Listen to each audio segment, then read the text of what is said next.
Bonjour, bienvenue sur la chaîne YouTube Guillermo del Toro. Ça va, vous allez bien? Nouvelle vidéo de session de lecture. Alors aujourd'hui, je vais vous faire une session de lecture de Monsieur Pierre Daninos, Le Pyjama. Voici le livre Pierre Daninos, Le Pyjama. Donc, c'est les éditions Le Livre de Poche. Et rien ne sert de mourir, il faut partir à point. Le tennis et la guerre, mes apprentissages, la plus belle mort de ma vie, ou ce que j'ai vu quand j'étais mort, comment est né le Major Thompson, bonheur et servitude d'un humoriste. Alors tout ce que je vous ai cité là, ça fait partie de livres de poche. Donc voilà. Donc vous êtes prêts? C'est parti pour la session de lecture. Allez, on y va. Pierre Daninos, Le Pyjama, Grasset. L'oncle.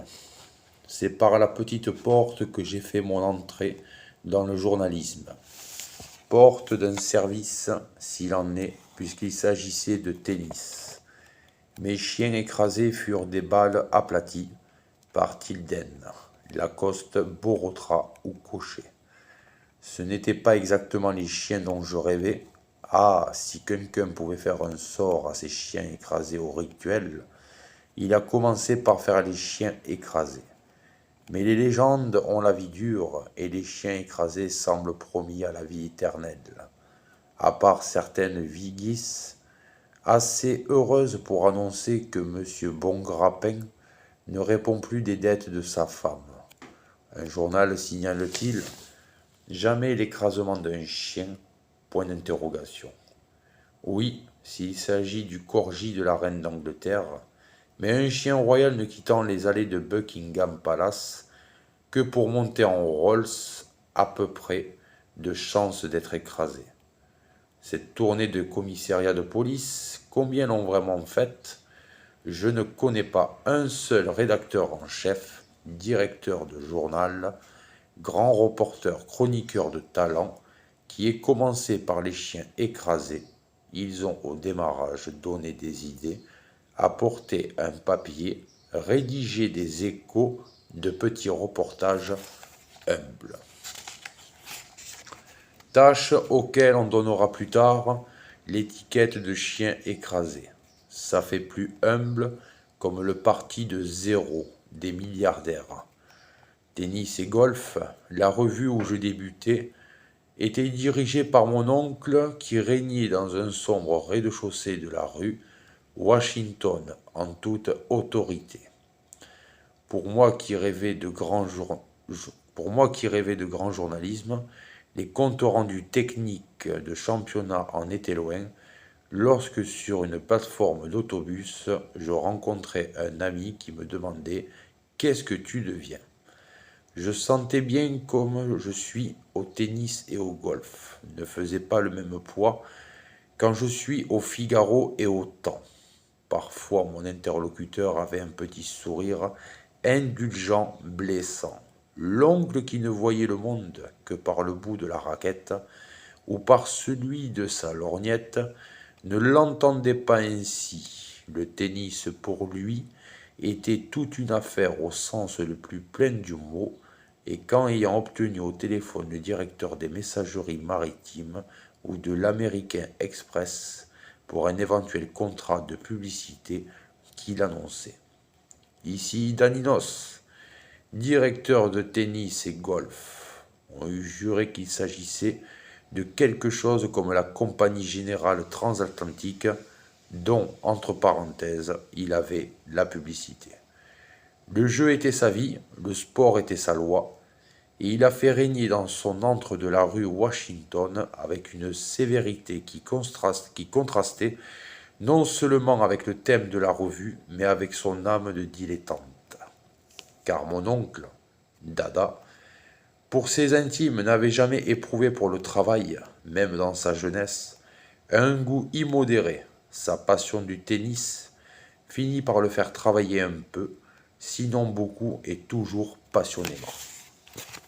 Longtemps, avant de fonder tennis et golf, il avait été un moment très bref, L'employé d'une agence parisienne de la Société Générale, cette situation ne lui plaisait-elle qu'à moitié.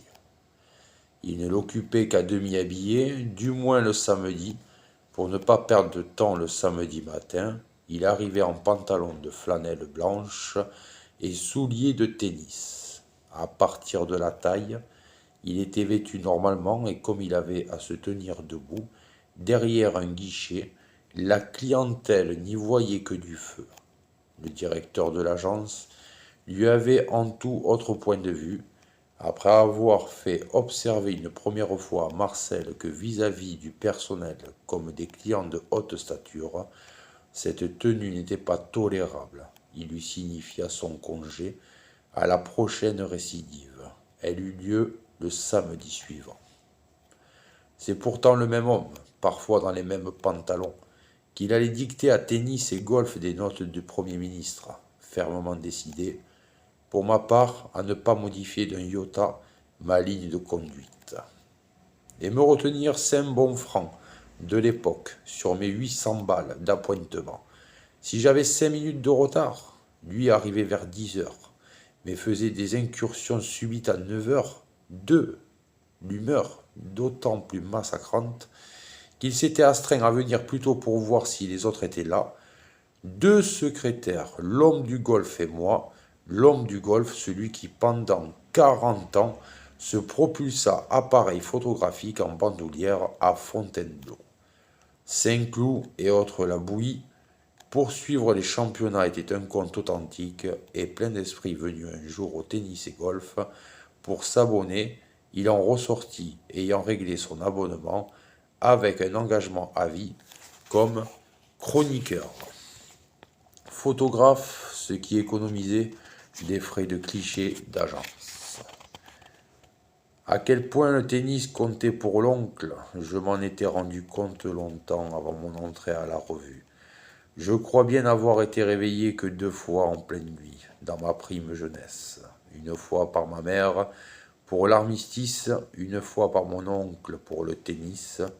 C'était pendant l'été 1927, à la Baule. J'avais 14 ans, l'oncle était juge-arbitre du tournoi juge-arbitre, le tennis, a tellement fait sien ces termes de chevalerie qui fleurent le homme et la lice, qu'on ne pense même plus à leur premier emploi. Ces hautes fonctions permettaient à l'oncle, maître des jeux et des horaires, d'assouvir en vacances son besoin d'autorité de se faire inviter pour la durée du tournoi dans les meilleurs hôtels, enfin d'être appelé à l'égal de tout Français qui se respecte. Monsieur le Président. Il devint président de la Fédération des arbitres et juges-arbitres de lawn tennis. Pour plus de sûreté, il avait créé lui-même, vers 1 heure du matin, je fus réveillé en sursaut, puisque l'on est toujours réveillé en sursaut au passé, par des coups frappés à ma porte. Pierre, nous avons gagné la Coupe Davis. Nous, c'était lui, la France, les mousquetaires, qui l'avaient aidé de ses conseils avisés. La Coupe Davis enlevée aux États-Unis, c'était une manne de publicité tombant sur tennis et golf. 3 ans plus tard, hélas, quand je commençais à travailler rue Washington, la période des vaches grasses touchait à sa fin.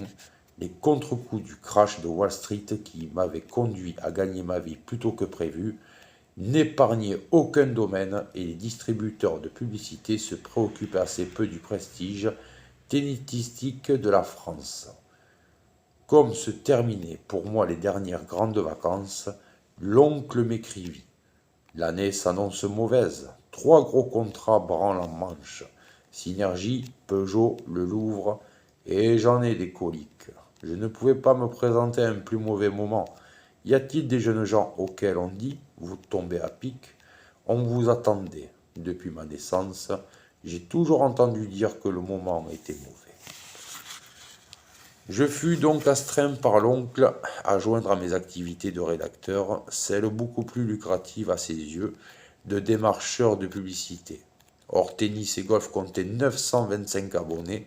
Les gens du tennis et du golf sont plutôt radins et tirent à tout casser à 1500 exemplaires, ce qui mettait ma conscience à rude épreuve lorsque j'annonçais au chef de publicité de Patou ou de Guerlain un tirage moyen de 25 000. Tu ne mens pas peau de fesse, me disait l'oncle. La revue est déposée dans tous les clubs. Un numéro peut être lu par 50 000, peut-être 80 000 personnes.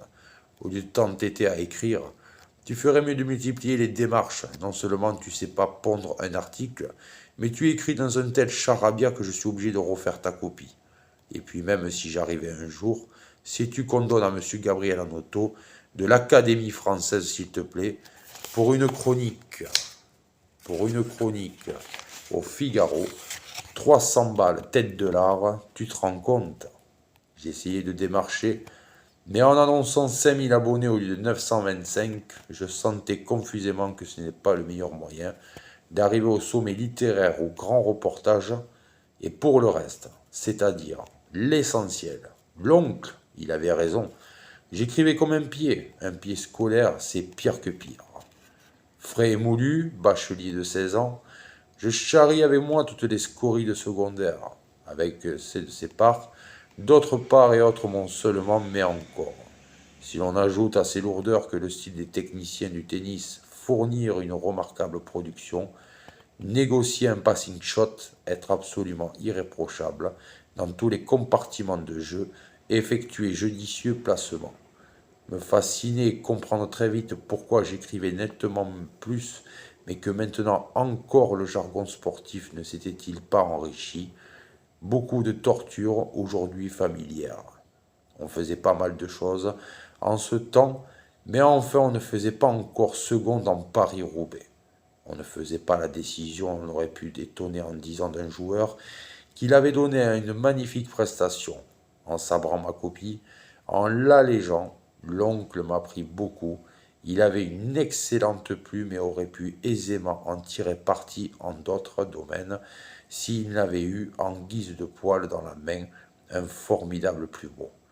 Il est vrai qu'à relire certains de ses éditoriaux, j'écrivais ici même que notre génération aurait pu reculer les bornes de la patience. Je suis bougrement de ma génération. On éprouve quelques étonnements à penser qu'il s'agit de tennis. Et voilà. Donc c'était un passage du livre Pierre Daninos, Le Pyjama, édition Livre de Poche. Voilà, session de lecture terminée. À bientôt pour d'autres vidéos. Tchuss, salut, ciao.